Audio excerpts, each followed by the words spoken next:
அளவிறந்த நெடும் காலம் சித்தர் யோகர் அறிஞர் மலர் அயன் முதலோர் அனந்த வேதம் களவிறந்தும் கரணாதீரந்தும் செய்யும் கடும் தவத்தும் காண்பரிதாம் கடவுளாகி உளவிறந்தயம் போல்வார் உள்ளத்து உள்ளே ஊறுகின்ற தெல்லமுத ஊரலாகி பிறவிறந்து பிண்டாண்ட முழுதும் தானாய் பிறங்குகின்ற பெரும் கருணை பெரிய தேவே கருணை பெரிய தேவே. இது மகாதேவ மாலையில் 9வது பாடலாக இதை ஐயா பாடியிருக்காரு. கரணாதிகளிலிருந்தும் கடுந்தவத்தும் காண்பரிதாம் கடவுளாகி உளவிறந்த என்போல்வார் உள்ளத்துள்ளே, ஐயாவுடைய உள்ளத்தில் அவர் ஊறுகின்ற தெல்லமுதாக இருந்தாருன்னு சொன்னார். கடுந்தவம் செஞ்சு அவங்களாலே காண முடியல கடவுளை, எனக்கு நீ காட்சி வித்தியேன்னு சொல்லி அவர் சொல்கிறார். ஐயாவுடைய அவருக்கு காட்சி விட்டார், இறைவன் காட்சி கொடுத்ததாக சொல்கிறார் அந்த பாடலில். 9வது பாடல் இது நான் பாடினது. அதில் ஒரு பாட்டு இப்போ ஜீவகானத்தில் 2 பாட்டு சொல்கிறார். பரஜீவகானியம் ஒன்று, அபரஜீவகானியம் ஒன்று, 2 பிரிவு சொல்கிறார். ஒன்று பரஜீவகானியம், அதுதான் பசி தவிர்த்தல், கொலை புலை தவிர்த்தல், நம்ம மற்ற ஜீவங்களுக்கு அந்த உதவி செய்யுது. இதெல்லாம் இப்போ முக்கியமாக பசி தவிர்த்தல், கொலை புலை தவிர்த்தல் தான் பரஜீவகானத்தை பற்றி ரொம்ப முக்கியமாக சொல்கிறார்.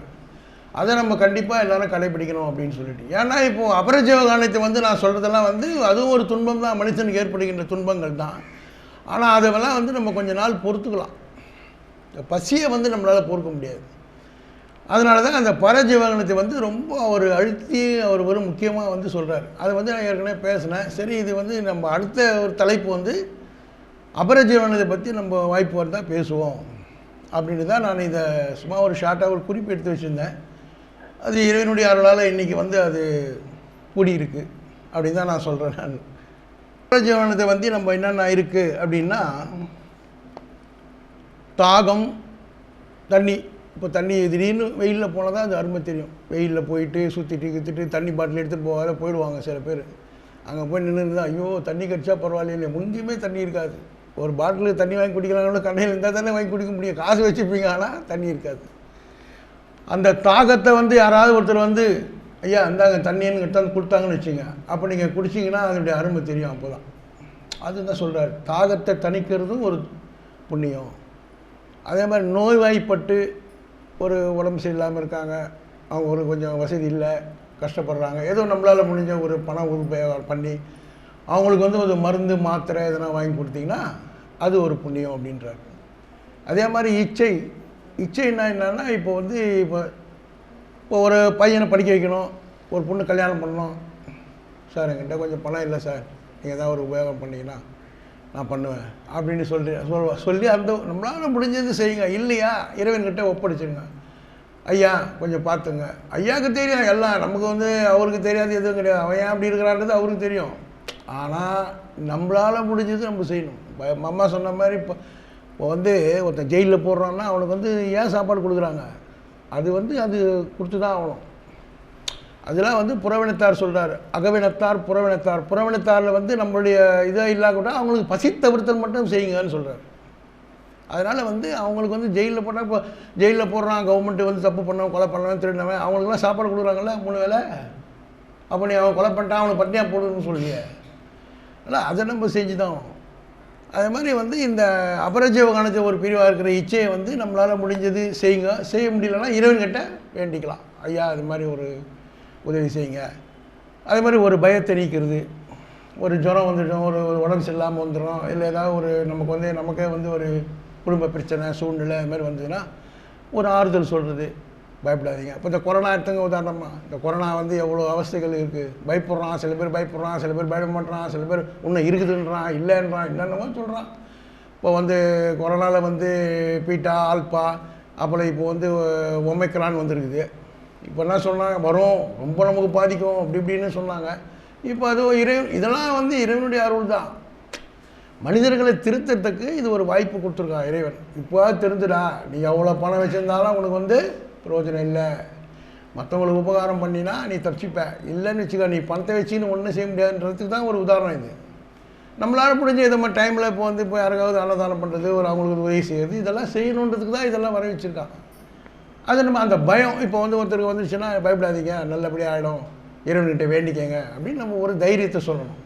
அது எளிமையாக இருக்கிறது, ரொம்ப இது பண்ணாமல் படவை போகாமல் இல்லாமல் எளிமையாக இருக்கிறது போன்ற துன்பங்களை வந்து நீக்கிறது தான் வந்து அபர ஜீவகாரண்யம் அப்படின்னு ஒரு சொல்கிறார். இப்போ இதுக்கு அர்த்தம்லாம் வந்து நான் 3வது பிரிவில் வந்து ஒன்று சொல்கிறாரு. அதாவது இன்மை இன்ப வாழ்வு, மறுமை இன்ப வாழ்வு, பேரின்ப வாழ்வுன்னு சொல்லி 3 பிரிவு சொல்கிறார். ஜீவகாரண்யத்திலே வந்து இதுக்கு அடுத்தது வந்து இன்ப இன்ப வாழ்வு, மறுமை இன்ப வாழ்வு, பேரின்ப வாழ்வு 3 சொல்கிறார். இன்ப இன்பம் மறுமை இன்பம் வந்து இந்த இகலோகத்தில் வந்து நமக்கு வந்து கிடைக்கின்ற சுகங்கள். நீங்கள் வந்து ஜீவகாரண்ய ஒழுக்கம் கடைபிடிச்சி வந்தீங்கன்னா உங்களுக்கு என்னென்ன நடக்குமோ, எப்பப்போ என்னென்ன வேணுமோ அதெல்லாம் நடக்கும் அப்படின்னு சொல்கிறார். மறுமை இன்ப வாழ்வு, பேரின்ப வாழ்வு வந்து மரணமில்லா பெருவாழ்வு, அதையும் சொல்கிறார். ஜீவகாரண்ய ஒழுக்கம் நீங்கள் என்னென்னலாம் கடைபிடிச்சி வந்தீங்கன்னா உங்களுக்கு என்னென்ன கிடைக்கும் அப்படின்னு பற்றி அவர் சொல்கிறார். அது நம்ம அடுத்த இதில் பார்க்கலாம். இப்போ வந்து அபர ஜீவகாரண்ய ஒளி தான் இன்றைக்கி. இப்போ தாகம் வந்து இப்போ நீங்கள் தண்ணி வந்து கொடுக்கல, ஒருத்தர் தண்ணி தாகம் எடுக்குது, தண்ணி குடிக்கலன்னு வச்சுக்கோ நம்ம உயிர் போயிடாது. கொஞ்சம் நேரம் பொறுத்து குடிக்கலாம், அது வரைக்கும் தாகம் பிடிக்கும். பசி அப்படி கிடையாது இல்லையா? அதனால வந்து அந்த தேக நஷ்டம் ஏற்படாது. இந்த பசி இப்போ நமக்கு வந்து தாகம் ஏற்படுத்துனா தேக நஷ்டம் ஏற்படாது, உணவு இல்லைன்னா தேக நஷ்டம் ஏற்படும். மேலும் என்ன சொல்கிறாருன்னா, தண்ணி வந்து குளத்தில் இருக்குது, ஆற்றுல இருக்குது, நீர்வீழ்ச்சியில் இருக்குது. சப்போஸ் அங்கெல்லாம் போய் எடுத்துக்கலாம். பள்ளி காட்டில் போகிறான், ஊருக்கு போகிறான்னு வச்சுங்க, இப்போ அங்கே வந்து தண்ணியிலலாம் கொஞ்சம் நீர்வீழ்ச்சியில் போய் அப்படி பிடிச்சி குடிச்சிக்கலாம். குளத்தில் நல்ல தண்ணி இருந்தால் கொஞ்சம் குடிச்சிக்கலாம். ஆற்றுல தண்ணி போனால் அதில் போய் குடிச்சிக்கலாம். இப்போ சோறு அது மாதிரி எங்கன்னா கிடைக்குமா? எங்கன்னா நீர்வீழ்ச்சியில் கிடைக்குமா? எங்கே கிடைக்கும்? யாராவது நம்மளை போல இருக்கவங்க வந்து செஞ்சால் தான் உண்டு அந்த சாப்பாடு. அதனால் அது வந்து நீங்கள் வந்து சிறிது நேரம் கழித்து கூட பருகலாம். அதனால் உங்களுக்கு வந்து உயிர் போகாது அப்படின்னு சொல்கிறார். இந்த திருவள்ளுவர் என்ன சொல்கிறார் பாருங்கள், அந்த நீர் வந்து நீரின் முக்கியத்துவத்தை பற்றி என்ன சொல், நீரின்றி அமையாது உலகு எனின் யார் யாருக்கு வானின்று அமையாது ஒழுக்கு அப்படின்னு சொல்கிறார். நீர் இல்லைன்னா உலக வாழ்வே கிடையாது. அப்பேற்பட்ட அந்த நீரை வந்து நீங்கள் வந்து உதவி செய்யணும், தாகம் எடுத்தால் அவங்களுக்கு வந்து கொடுங்க அப்படின்னு சொல்கிறார். அதே மாதிரி மழை இல்லாமல் வந்து நமக்கு தண்ணி எங்கேருந்து கிடைக்கும்? அதனால் இந்த மழை மூலிமா வருகின்ற தண்ணியை வந்து நம்ம வந்து இது மாதிரி சேமித்து வச்சு சுத்தம் பண்ணி அதை வந்து இது மாதிரி வந்து தாகம் எடுக்கும்போது அவங்களுக்கு உதவி செய்யணும். அது ஒரு உபகாரம் தான். திருமூலர் என்ன சொல்கிறார் பாருங்கள், தண்ணியை பற்றி வான் சிறப்பு என்ற தலைப்பில் சொல்கிறார். அமுது ஊறு மாமழை நீர் அதனாலே அமுதூரும் பன்மரம் பார்மிசை தோற்றும் கமுக்கூறு தெங்கு கரும்பொடு வாழை அமுதூரும் காஞ்சிரை ஆங்கது வாமே அப்படின்னு திருமூலர் சொல்கிறார் தண்ணியை பற்றி. அது என்ன அர்த்தம் அப்படின்னா, அமுதத்தை போன்று சுவையை தருகின்ற மழை பெருக்கால் பல மரங்கள் வளர்கின்றன. மழையை வந்து அமுதமாக சொல்கிறார். மேலும் சமாதிக்குரிய மூலிகை காஞ்சிரை போன்ற செடிகள் வந்து நீரால் வளர்கிறது. மொத்தத்தில் வந்து உலகனை வாழ வைக்கிறது நீர். அந்த நீர் வந்து முக்கியம்தான், அந்த முக்கியத்துக்கு தான் இதை சொல்கிறேன் நான். ஆனால் அதையும் நம்ம செஞ்சால் நமக்கு அது புண்ணியம் கிடைக்கும். எனவே அந்த நீரை தாகத்தால் தவிப்பவருக்கு கொடுப்பது ஒரு புண்ணியமே என்று திருமூலர் சொல்கிறார், திருவள்ளுவரும் சொல்கிறார். அதனால் நம்ம வந்து நம்மளால் முடிஞ்ச அந்த உதவியை வந்து செய்யுங்க. தண்ணி கொடுக்குறதும் ஒரு புண்ணியம் தான். இப்போ நம்ம ஒரு பெரிய விழாக்கள் நடக்குதுன்னு வச்சுங்களேன். இப்போ இந்த 63 விழான்னு சொல்லி மயிலாப்பூரில் கபாலீஸ்வரர் கோயிலுக்கு போனீங்கன்னா பெரிய விழா நடக்கும் இந்த ஏப்ரல் மாதத்தில். இப்போ வழியெல்லாம் தண்ணீர் பந்தல் வச்சு மோர் கொடுக்கறது, தண்ணி கொடுக்கறது, இந்த பானகம் கொடுக்கறது, இது மாதிரி கொடுப்பாங்க. அதுவும் ஒரு புண்ணியம் தான். அதனால் வந்து இப்போ நம்ம தண்ணியில் என்ன இருக்குது, அதில் என்ன புண்ணியமா, சோறு கொடுக்க தானே புண்ணியம் அப்படின்னு நினைக்கலாம் சில பேர். அப்படி கிடையாது. இப்போ தண்ணி இல்லைன்னா உங்களுக்கு எப்படி இப்போ நெஞ்சு விற்காகும் இல்லை, சாப்பிடும்போது தண்ணி இல்லைன்னா உங்களுக்கு என்ன பண்ண முடியும்? ஆனால் தண்ணி இல்லைன்னா உயிர் போகாது. ஆனால் அதையே செய்யுங்க அப்படின்னு சொல்கிறார். இப்போ பிணி வந்து அதே மாதிரி வந்து பிணி வந்து ஒருத்தருக்கு வந்து ஏற்பட்டது அப்படின்னா உடனே நமக்கு உயிர் போயிடாது. இப்போ ஜுரம் வருது, ஒரு உடம்பு சரியில்லை, ஏதோ ஒரு ஆப்ரேஷன் பண்ணோம், ஈவன் ஹார்ட் ஆப்ரேஷன் கூட வந்து என்ன சொல்கிறான், ஹாஸ்பிட்டலில் கொண்டு போய் படுக்க வைக்கிறான், அது ஆன்ஜியோ எடுக்கலாங்க, அது ஆன்ஜியோ பிளாஸ்டிக் பண்ணாங்க, செக் பண்ணி பார்க்கலாங்க, இருக்கட்டாங்க, ஒன்றும் ஆகாதுங்க சொல்லி ஏதோ ஒரு இது பண்ணி படுக்க வைக்கிறான். ஒரு வாரம் அப்படி இப்படி பார்த்துக்கிட்டு அப்புறம் செக் பண்ணி தான் அப்புறம் ஆப்ரேஷன் பண்ணணுமா வேணாமான்னு சொல்கிறாங்க. அதனால் வந்து நோய் வந்துட்டால் உடனே நம்ம செத்து போயிட மாட்டோம். அதனால் வந்து ஆனால் இருந்தாலும் அதுக்கும் வந்து நம்மளால் முடிஞ்சது உதவி செய்யணும். சரி, நோய் தானே, அவன் உடனே ஒன்றும் ஆகாது, நம்ம வந்து ஏன் செய்யணும்னு நினைக்கக்கூடாது. நம்ம நோய்க்கும் வந்து அதுக்கு நம்ம வந்து நம்மளால் ஆன உதவிகள் செய்யணும். ஏன்னா அபரஜீவகானத்துக்கு இது ஒரு பிரிவாக சொல்கிறார். இதெல்லாம் வந்து அதை விட பரஜீவகானத்தை விட இது கொஞ்சம், அதாவது சட்டுன்னு உயிர் போகாது, கொஞ்ச நாள் பொறுத்து போகும். அது திருவள்ளுவர் என்ன சொல்கிறார் பாருங்கள், இடுக்கண் அழியாமை தலைப்பில் வந்து சொல்கிறார், இலக்கம் உடும் பிடப்பைக்கென்று கலக்கத்தை கையாற கொள்ளாதாம் மேல் அப்படின்னு சொல்கிறார். அறிஞர் பெருமக்கள்லாம் வந்து என்ன சொல்லுவாங்கன்னா, உடம்புனா நோய் தாங்க வரும், அது வந்து என்ன, அதுக்கே நம்ம வருத்தப்படணும் அப்படின்னு சொல்லுவாங்க. என்றாலும் அந்த துன்பத்தை நீக்க வேண்டும் அப்படின்னு சொல்கிறார். நம்மளால் முடிஞ்ச அந்த உடம்பு சரியில்லை அப்படின்னா அதை வந்து நம்மளால் முடிஞ்ச ஒரு உதவிகளை வந்து அவங்களுக்கு செஞ்சால் அதுவும் நமக்கு ஒரு புண்ணியம் அப்படின்னு சொல்கிறார். மேலும் திருமூலர் வந்து என்ன சொல்கிறார் பாருங்கள், உடம்பார் அழியில் உயிரார் அழிவர், திறம்பட மெய்ஞானம் சுயரவும் மாட்டார், உடம்பை வளர்க்கும் உபாயம் அறிந்தே உடம்பை வளர்த்தேன் உயிர் வளர்த்தேனே. இந்த உடம்பு இல்லைன்னா உயிர் கிடையாது. இந்த உயிர் எங்கே இருக்கும்? இந்த உடம்புக்குள்ளே தான் இருக்கணும். உயிர் தனியாக போய் செயல்படாது. இந்த உடம்பு இருந்தால் தான் அந்த உடம்பு வந்து உயிர் வந்து செயல்படும். அதனால் அவர் வந்து முதல்ல இப்போது சில பேர் சொல்லுவாங்க, ஏன் உடம்பை இப்படி வளர்த்துன்னு இருக்கிற, உடம்பை வளர்த்துன்னே பண்ண போகிற அப்படி இப்படின்னு சொல்லுவாங்க, ஆன்மீகத்தில் வந்து சொல்லுவாங்க. ஆனால் திருமூலர் வந்து 2000-3000 வருஷத்துக்கு முன்னே வந்தவர் வந்து சொல்கிறார், உடம்பை வந்து நம்ம வளர்க்கணும். அந்த உடம்பு இருந்தால் தானே நீங்கள் வந்து கடவுளை நினைக்க முடியும், கடவுளுடைய பாட்டு பாட முடியும், கடவுளை பற்றி நினைக்க முடியும், கடவுளை பேச முடியும். அந்த உடம்பு இல்லைன்னா உயிர் மட்டும் இருந்து நம்மளால் ஒன்றும் செய்ய முடியாது. உடம்பு வந்து ரொம்ப முக்கியம்னு சொல்லி திருமூலர் சொல்கிறார். அவர் அப்போல வந்து அந்த உடம்பை வந்து ஒரு பேணி காத்தார்னு சொல்கிறார், அந்த பாடலில் சொல்கிறார். அதனால் வந்து உடம்புல ஏற்பட்ட பிணியை வந்து நம்ம நீக்கணும். அதனால தான் அதுக்கு உடம்பை பற்றி சொல்கிறார். அதாவது உடம்பை வந்து நம்ம அழியாமல் இருக்கணும் அப்படின்னா நோய் இல்லாமல் வாழ கற்றுக்கொள்ளணும். அப்போ எப்படி நம்ம அப்போ தான் வந்து மெய்ஞானத்தை அடைய முடியும். அவன் எப்படி அடைய முடியும்னா நோய் வந்தவங்களுக்கு நம்ம உதவணும். அப்போ நமக்கு வந்து இறைவன் வந்து அந்த நமக்கு நோய் இல்லாத தன்மையை நமக்கு கொடுப்பான். அவங்களுக்கு தானே நோய் வந்தது, அவன் என்ன பாவம் பண்ணானோ, சில பேர் அப்படி தான் சொல்லுவாங்க, அவன் ஏதோ பண்ணியிருப்பான்ப்பா அதனால தான் அனுபவிக்கிறான் அப்படின்னு சொல்லுவாங்க. அதை நம்ம சொல்லக்கூடாது. நமக்கு வந்து அந்த உரிமை கிடையாது. யார் யார் என்னென்ன துன்பங்கள் படுறாங்களோ அவங்கவுங்க செஞ்ச கர்ம வினைக்கு ஏற்ற மாதிரி அவங்கவுங்க படுறாங்க. ஆனால் வந்து நீங்கள் வந்து அதை வந்து பேசிக்கினே கிண்டல் பண்ணிக்கினே இது பண்ணிக்கலாம் இருக்கக்கூடாது. ஏன்னா வந்து இதெல்லாம் வந்து இறைவனுக்கு தெரியும், யார் யாருக்கு என்னென்ன கொடுத்துருக்கா, என்னென்ன பண்ணோம், அது எப்படி ரெக்டிஃபை பண்ணணும் எல்லாம் அவங்களுக்கு தெரியும். ஆனால் நீங்கள் வந்து நம்மளால் முடிஞ்சது நம்ம உதவி செய்யணும், அவர் தான் நம்ம வேலை. நம்ம அவனுக்கு ப்ரே பண்ணிக்கலாம், அவன் நல்லபடியாக ஆகிடணும், கடவுளே கொஞ்சம் அவனுக்கு குணப்படுத்துங்க அப்படின்னு சொல்லலாம். அதை விட்டுட்டு நீங்கள் வந்து என்ன அவன் என்னப்பா பண்ணணும்ப்பா அவன் அனுபவிக்கிறான் அப்படின்னு சொல்லக்கூடாது. அது நம்ம வந்து நம்ம வேலை இல்லை.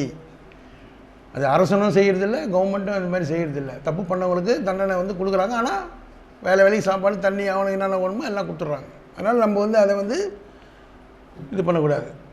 அதே மாதிரி வந்து இச்சையை பற்றி சொல்கிறார். இதாங்க புத்தர் சொல்கிறாரு ஆசையை படக்கூடாது, ஆசையே துன்பத்துக்கு காரணம் அப்படின்னு சொல்கிறார். நீங்கள் என்ன இச்சையை பற்றி சொல்கிறீங்க? இச்சைன்னா என்ன? அதாவது அளவான இச்சை. இப்போ நமக்கு வந்து ஒரு நல்லா படிக்கணும், ஒரு இருக்கிறதுக்கு ஒரு வீடு வேணும், போகிறதுக்கு ஏதோ ஒரு வண்டி வாகனம் வசதி வேணும், ஒன்று அது வந்து ஆசை கிடையாது. ஒரு வீடுக்கு 4 வீடு, ஒரு காருக்கு 4 காரு, ஒரு இதுக்கு 4, இதை மாதிரி அதிகமாக ஆசைப்படுறது. அதே மாதிரி கோடியாக பணத்தை கொண்டு போய் எங்கெங்கேயோ வைக்கிறது, அதெல்லாம் தான் வந்து பேராசை. அந்த ஆசை இருக்கக்கூடாது, சாதாரண ஆசை இருக்கலாம். இப்போ நம்ம வந்து ஒரு இருக்கிறதுக்கு ஒரு வீடு வேணும்னு சொல்கிறதுக்கு வந்து நமக்கு தப்பு கிடையாது. ஒரு வீடு வேணும் இருக்கிறதுக்குன்னு எல்லா மனுஷனுங்களும் வந்து ஆசைப்படுறது இயல்பு தான். அதே மாதிரி நமக்கு வந்து ஒரு வண்டி வாங்கணும் வேணும், 2 வீலரோ ஒரு 4 வீலரோ இதை வேணும்னா அவங்கவுங்க வசதிக்கு ஏற்ற மாதிரி ஒன்று வச்சுக்கோ, அவ்வளோதான். அதுக்காக 4 வண்டி 5 வண்டி 5 வீடு 10 வீடு எதா போய் நீ எத்தனை பங்களா வச்சுருந்தாலும் ஒரு பங்களா ஒரு கட்டில் தான் நீ படுக்க போகிற, 10 பங்களா காலியாக தான் கிடக்கும். நீ என்ன பண்ண போகிற அதை வச்சுக்கிட்டு? அதனால் அது மாதிரி பேராசைப்படாதீங்க. இச்சைன்னா சாதாரண இச்சை. இப்போ அவங்களுக்கு வந்து ஏதாவது இப்போ உதவி செய்யுங்க. இப்போ ஒருத்தர் வந்து கல்யாணம் பண்ணணும்னு சொல்கிறாங்க, ஒரு பொண்ணு கல்யாணம் பண்ணணும், ஒரு பையனை படிக்க வைக்கணும் அப்படின்னா அதுக்கு ஒரு உதவி செய்யுங்க. அவர் ஆசைப்படுறாரு பொண்ணு கொஞ்சம் நல்லபடியாக கல்யாணம் பண்ணணும், பையனை நல்லா படிக்க வைக்கணும், அதுதான் அந்த இச்சையை தான் சொல்கிறாரு ஒழிய பேராசை பேரிச்சையை சொல்ல அவர். அதனால் அதை வந்து அதை வந்து நீங்கள் வந்து கடைப்பிடிக்கணும் அப்படின்னு சொல்லுவார். வள்ளுவர் என்ன சொல்ல போகிறார், அவா எல்லாருக்கு எல்லாரும் துன்பம் அஃது உண்டேல் தவா அது மேன்மேல் வரும். அதுக்கு என்ன விளக்கம்? ஆசை இல்லையேல் துன்பம் இல்லை, ஆசை தொடர்ந்தால் துன்பம் தொடரும். ஆசைனா இந்த இடத்துல வந்து நம்ம புரிஞ்சிக்க வேண்டியது பேராசை. என்னடா என்ன சார் ஆசை இல்லைன்னா எப்படி சார்? நம்ம வந்து ஒரு ட்ரெஸ் பண்ணோம், ஒரு இது பண்ணோம், ஒரு வீடு வாங்கணும், இதெல்லாம் ஆசை. அப்போ நீங்கள் அது கூட இருக்கக்கூடாது சொல்கிறீங்களா? அப்படி கிடையாது. பேராசையை தான் சொல்கிறார் அவர். எல்லாருக்கும் ஒரு அளவு லிமிட்டாக இருக்கு வச்சுக்கோங்கன்ற மாதிரி. அந்த அது முற்றும் துறந்த முனிவர்கள் கூட அந்த உடை வேணும், அந்த உடையை உடம்பை போர்த்திக்கிறதுக்கு ஒரு உடை வேணும். அவங்களுக்கும் வந்து பசி எடுக்கும். அது மாதிரி அந்த ஒரு சின்ன சின்ன இதெல்லாம் அவங்களுக்கு இருக்கும். நம்ம வந்து நம்ம சாதாரண மனிதர்கள் வந்து நமக்கு வந்து குடும்பத்தில் இருக்கவங்க சம்சாரிங்களுக்கு வந்து இருக்க வேண்டிய ஆசைகள் லிமிட்டாக வச்சுக்கோ, ரொம்ப ஆசைப்படாத, உனக்கு தேவையாக வச்சுக்கிட்டு மீதியை கொடுத்துரு மற்றவங்களுக்கு அப்படின்னு தான் சொல்கிறார். அதுதான் அந்த அவா எல்லாருக்கு எல்லாரும் துன்பம் அஃது உண்டேல் தவா அது மேன்மேல் வரும். அதை பற்றி அந்த இது திருவள்ளுவர் சொல்கிறார். அது மாதிரி திருமூலர் என்ன சொல்ல போகிறாங்க, ஆசை அருமீன்கள் ஆசை அருமீன்கள் ஈசனோடு ஆயினும் ஆசை அருமீன்கள் ஆசை படப்பட ஆய்வரும் துன்பங்கள் ஆசை விடவிட ஆனந்தமாமே. ஈசனோடு ஆயினும் ஆசை அருமீன்கள் சொல்கிறாரு. அவர் திருமூலர் என்ன சார் இப்படி சொல்கிறீங்க, இறைவனை வணங்கணும், இறைவனை பாராட்டணும், இறைவனை நம்ம வணங்கணும், பாடணும், எல்லாம் பண்ணணும், ஈசன் மீது கூட நம்ம வந்து ஆசை வைக்கக்கூடாதா அப்படின்னு நீங்கள் கேட்கலாம். இல்லை டவுட் வருது இல்லை உங்களுக்கு? கடவுள் மேலே தானே நான் ஆசை வைக்கிறேன், கடவுள் மேலே தானே பற்று வைக்கிறேன், அது கூட வைக்கக்கூடாதா? அளவுக்கு மீறி சில பேர் என்ன பண்ணுவாங்க, அந்த வேஷம் போட்டுக்கணும், இந்த அடியை வச்சுக்கணும், மணியை போட்டுக்கணும், பட்டையை வச்சுக்கணும், இதை வச்சுக்கணும், ஒரே பந்தா பண்ணின்னு சாமியாருங்க பார்த்தீங்கன்னா இப்போ நிறைய பேர் பார்க்குறீங்க. எல்லாரையும் நம்ம சொல்ல, சில பேர் அது மாதிரிலாம் இருக்காங்க. படோபகமாக பண்ணிக்கிட்டு வாரம் பண்ணிக்கிட்டு நம்ம பெரிய சாமியார், நம்ம பெரிய ஆள், நம்ம இது சின்ன சின்ன சித்துக்கள் ஏதாவது ஒன்று ரெண்டு அவங்களுக்கு கிடச்சிருக்கும், அதை வச்சுக்கிட்டு ரொம்ப பந்தா பண்ணுவாங்க சில சாமியாருங்க. அது மாதிரிலாம் நீங்கள் பண்ணிங்கன்னா இருக்கிறதும் போயிடும் அப்படின்னு அவர் அந்த அர்த்தத்தில் தான் சொல்கிறார். அதுக்காக நீங்கள் வந்து இறைவனை வந்து நீங்கள் வந்து வணங்காதீங்க, இறைவனை வந்து நீங்கள் பாடாதீங்க அப்படின்னு சொல்லலை. எளிமையாக இருக்கணும். அதாவது இறைவன்னால எளிமை தாங்க. நீங்கள் வந்து சிம்பிளாக இருக்கணும், யாருன்னு தெரியக்கூடாது, சைலண்ட்டாக இருக்கணும். உங்கள் வேலையை நீங்கள் பார்த்துக்கிட்டு இறைவனை வணங்கிட்டு நீங்கள் பாட்டு உங்கள் வேலையை செஞ்சுட்டு இருந்தீங்கன்னா உங்களுக்கு என்னென்ன எப்பப்போ எங்கே வேணுமோ அது இது அப்பப்போ நடக்கும். நம்ம வந்து எதையுமே இந்த பந்தா பண்ணிக்கின்னு இது பண்ணிக்கின்னு நம்ம வந்து நம்ம பெரிய ஆள், நம்ம பெரிய சாமியார், நமக்கு இல்லாத இதுவாக சில பேர் பார்த்தீங்கன்னா அப்படி தான் இருக்காங்க. பென்ஸ் காரில் வரான், மெர்சிடஸ் பென்ஸில் வந்து இறங்குறாங்க சாமியாருங்க, பெரிய பிஎம்டபிள்யூ காரில் வந்து இறங்குறான். ஒரு திறக்கிறதுக்கு ஒரு ஆள், மூடுறதுக்கு ஒரு ஆள், உள்ளே போய் பார்க்க முடியாது. சாமியார்கள்லாம் வந்து சில பேர் பார்த்து ஏசி ரூமில் உட்காந்துருப்பாங்க. சார் சாமியார் பார்க்கணுங்க, சாமியானா ஐயா பார்க்க முடியாதுங்க, இப்போ டைம் இல்லைங்கன்னுவான். அந்த மாதிரிலாம் இருக்கிறாங்க. அதுக்காக சொல்கிறார் அவர். அது மாதிரிலாம் வந்து நீங்கள் அந்த கடவுள் விஷயத்தில் வந்து இந்த மாதிரிலாம் வந்து மிஸ்யூஸ் பண்ணாதீங்க. நம்ம வந்து எளிமையாக இருந்தீங்கன்னா கடவுள் உங்களை தேடி வருவார், நீங்கள் போக வேண்டியதே கிடையாது. இப்போ அந்த ஜீவகாருண்ய ஒழுக்கம் ஐயா சொன்னார் இல்லைங்களா, அந்த ஜீவகாருண்ய ஒழுக்கத்தை கடைபிடிச்சிக்கினாலே உங்களுக்கு என்னென்ன வேணுமோ எல்லாம் வந்துடும், தானாக வரும். யுகலோகது இன்பம் வந்து சாதாரண விஷயம். இறைவனை பொறுத்த வரைக்கும் நமக்கு இப்போ வீடு வேணும், கார் வேணும், பங்களா வேணும், இது வேணும்லாம் அதெல்லாம் வந்து ரொம்ப சாதாரண விஷயம் இறைவனை பொறுத்த வரைக்கும்.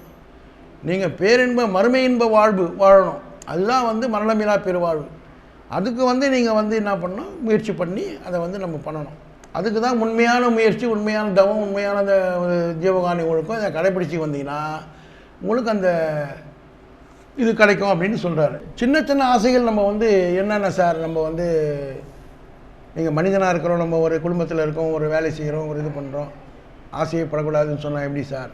அது என்னென்ன ஆசைகள் நம்ம படலாம் அப்படின்னா, உடுப்பதற்கு உடை, இருப்பதற்கு இடம், உழுவதற்கு நிலம், பொருந்துவதற்கு மனைவி, விரும்பியபடி செய்வதற்கு பொருள், இது போன்ற இச்சைகளை யாரெல்லாம் அடைய முடியாமல் இருக்காங்களோ அவங்களுக்கு உதவுவது ஒரு புண்ணியம் அப்படின்னு சொன்னார். ஒரு வீடு கட்டுறான், ஐயா ஒரு 10,000 ரூபாய் இருந்தால் கொடுங்க சார், அடுத்த மாதம் ஒரு 2 மாதம் பொறுத்து கொடுத்துட்றேன், லோன் போட்டிருக்கேன் சார், வந்துடும் சார் கொடுத்துட்றேன். ஆனால் லோன் வாங்கினா அந்த வாங்கினபடி கொடுக்கணும். நீ வாங்கிட்டு வீடு கட்டிட்டு கிரகவசம் பண்ணிவிட்டு அவனை கூப்பிட்றதே கிடையாது. சில பேர் அப்படி தாங்கிறான், எல்லாம் முடிச்சிடுவான், கிரகவசம் பண்ணுவான். அது நம்ம என்னப்பா கடை வாங்கலை கொடுக்கவே வீட்டில் முடிச்சிட்டேன், வீடு முடிச்சிட்டேன் சார் போன மாதமே அப்படின்னுவான் இருக்கிறாங்க. இப்போ இந்த கலியுகத்தில் வந்து பார்த்திங்கன்னா அதாவது அதர்மம் வந்து தலை தூக்கி நிற்கிது, தர்மம் வந்து பார்த்து சிரிக்குது. என்னமோ விளையாடினுங்கிறான் இவன், என்றைக்கு இவன் கீழே விட போகிறான் தெரியல அப்படின்ற மாதிரி பார்த்து சிரிச்சுன்னுக்குது. அது அவனுக்கு தெரியல. அவங்க என்னவோ நம்ம இந்த காலத்தில் இப்போ முடிச்சிட்டோம், கடன் வாங்கினோம், வீடை கட்டிட்டோம், முடிச்சிட்டோம். அவனுக்கு கொடுத்துக்கலாம் போல, துட்டு இல்லையே ஆடணுமா கேட்டால் ஒரு தன்மையாக கூட பதில் சொல்ல மாட்டான். சார் அடுத்த மாதம் தரேன் சார், கொஞ்சம் இது மாதிரி செலவாகி போச்சா அது மாதிரியாவது சொல்லணும். அது பதிலும் சொல்ல மாட்டானுங்க. அதெல்லாம் இல்லைங்க. நான் இப்போ எது துட்டு நானே எல்லாம் கட்டிட்டு எல்லாம் இது பண்ணிக்கிறேன், நீங்கள் எப்போ வந்து கேட்டுக்கிறேன். அது மாதிரிலாம் வந்து ரொம்ப ஒரு இம்சை பண்ணுறாங்க. அதெல்லாம் பண்ணக்கூடாது. அதை வந்து ஒரு உதவி செஞ்சாங்கன்னா அந்த உதவியை வந்து நம்ம வந்து திருப்பி கொடுக்கணும், கரெக்டாக நன்றியோடு கொடுக்கணும். அதுதான் அந்த வீடு கட்டுறது. அதான் அந்த உலகத்தில் உழுவதற்கு நிலம், பொருந்துவதற்கு மனைவி, விரும்பியபடி செய்வதற்கு பொருள், இது போன்ற இச்சைகளை அடையப்படியாமல் இருப்பவர்களுக்கு உதவுவது ஒரு புண்ணியம். அவங்க வந்து சில பேர் தானமாக கொடுப்பான், சரிப்பா 10,000 வச்சுக்கப்பா எனக்கு திருப்பி கொடுக்க போகலாம் அப்படின்னு விட்டுடு. ஆனால் கடனாக கொடுத்தா நீ கடனாக திருப்பி கொடுக்கணும். அதுதான் வந்து ஒரு மனுஷனுக்கு அழகு. அது வந்து இந்த மாதிரி இச்சைகளை வந்து நம்ம செய்யணும். ஒரு கல்யாணம், ஏழை பொண்ணு இருக்குது, அது கல்யாணம் பண்ணணும், ஒரு நகை இல்லை சார், ஒன்றும் இல்லை சார், தாலி கூட வாங்க முடியலன்னா ஒரு தாலி வாங்கி கொடுங்க. உங்களால் பணம் இருந்ததுன்னா ஒரு தாலி வாங்கி கொடுங்க. அவளுக்கு ஒரு கல்யாணம் ஆச்சுன்னா அந்த குடும்பம் வந்து உங்களை நினச்சி பார்க்கும் இல்லையா, அவரால் தான் எனக்கு இந்த தாலி கடிச்சிது, எனக்கு வந்து கல்யாணம் ஆச்சு அப்படின்னு நினைக்கிறாங்க. அது மாதிரி ஒரு பசங்களை நல்லா படிக்க வைக்கணும், நல்லா படிக்கணும், ஒரு பிஇ படிக்கணும் சார், கொஞ்சம் பணம் வேணும் சார், பணம் இல்லை, கொஞ்சம் உதவி செய்யுங்கன்னா அந்த உதவி செய்யுங்க. அதெல்லாம் வந்து சில பேர் வந்து கடனாக கொடுக்க மாட்டாங்க, சில பேர் இனாமாவே கொடுத்துருவாங்க. சரி நீங்கள் படிக்க வைங்க அப்படின்னு சொல்லி. சில பேர் வந்து கடனாக கொடுப்பான், 10,000 கடனாக தான் கொடுப்பேன், நீ அடுத்த மாதம் கொடுத்துடணும் அப்படின்னு கண்டிஷனை கொடுப்பான். அப்போ நீ கடனாக திருப்பி கொடுத்துடணும். அதை வந்து ஏமாற்றக்கூடாது.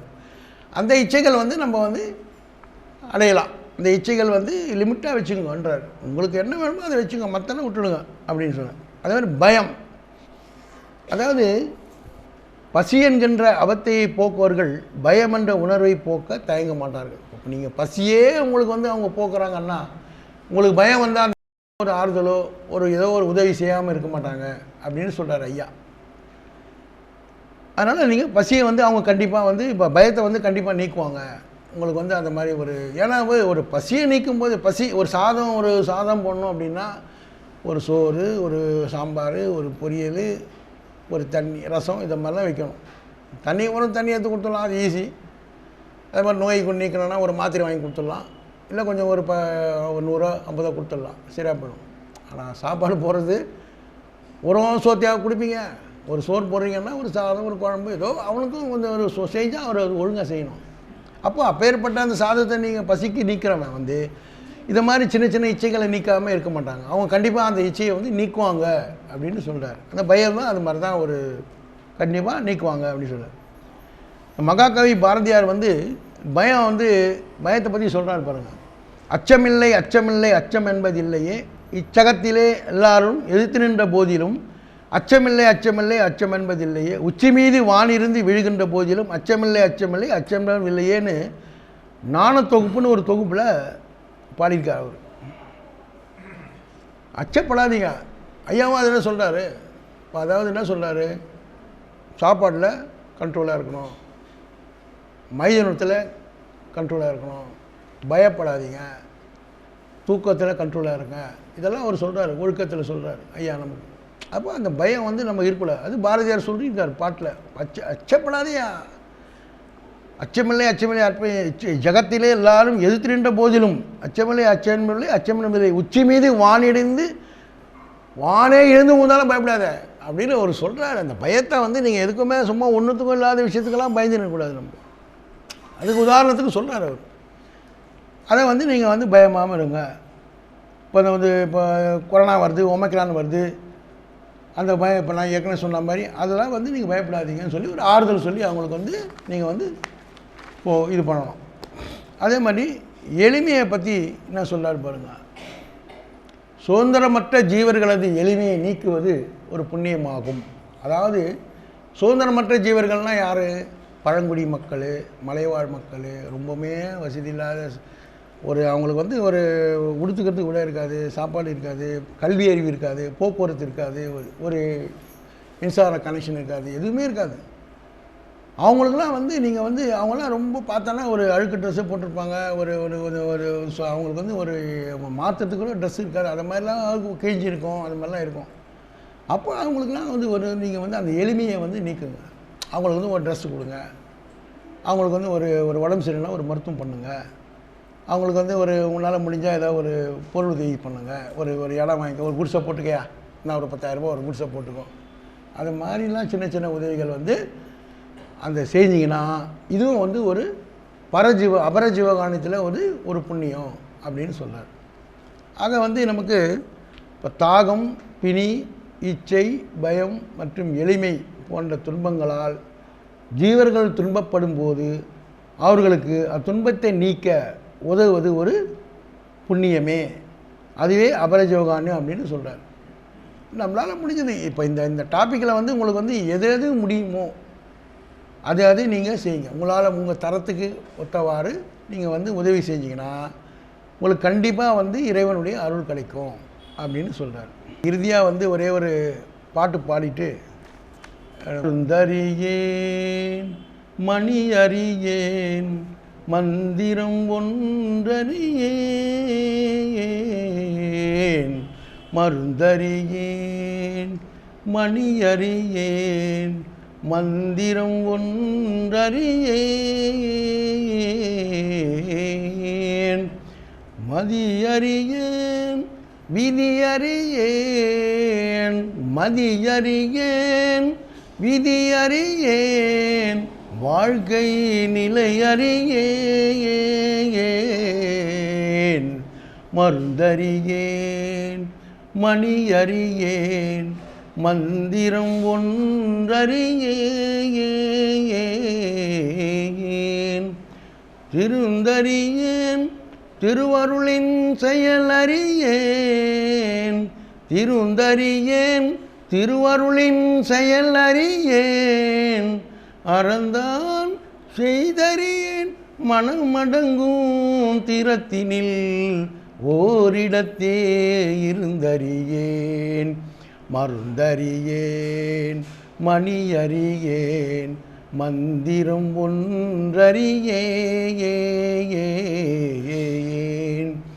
அறிந்தோரை ஏத்திடவும் அறியேன், அறிந்தோரை ஏத்திடவும் அறியேன், எந்தை பிரான் மணிமன்றம் எய்த அறிவேனோ, எந்தை பிரான் மணிமன்றம் எய்த அறிவேனோ, எய்த அறிவேனோ, மருந்தறியேன் மணியறியேன் மந்திரம் ஒன்றறியேன், இருந்த திசை சொல்ல அறியேன்,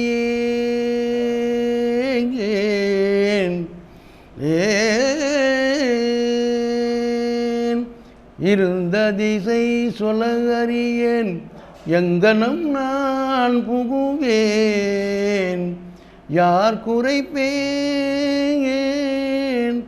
என்ன செய்வேன் ஏதும் அறிந்திலனே, மருந்தறியேன் மணியறியேன் மந்திரம் ஒன்றறியேன்,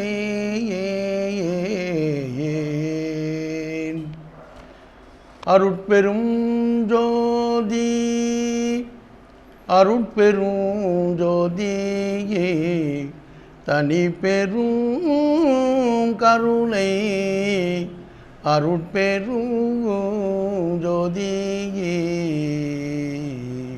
வணக்கம் எல்லாருக்கும்.